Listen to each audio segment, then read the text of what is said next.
கிருபானந்த வாரியாரின் பொன்மொழிகள். எங்கும் எதிலும் இறைவனே. எங்கும் ஈஸ்வரன் இருக்கிறான் என்று நினை. எல்லா பொருள்களிலும் ஈஸ்வரனைப் பார். எல்லா உயிர்களும் இறைவனுடைய வடிவமே என்று உண்மையாக எண்ணு. இந்த எண்ணம் உன் மனத்தில் நிலைத்து நிற்குமாயின், உலகில் உன்னால் வெறுக்கத்தக்க மனிதனாவது உயிராவது பொருளாவது இல்லை.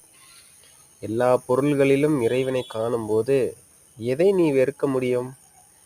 வெறுப்புத்தன்மை நீங்கி விடுகிறது, விரோதம் நீங்கி விடுகிறது. அவ்விரோத ஞானம் உண்டாகும். அப்போது சாந்த நிலை தானே வந்து சேரும்.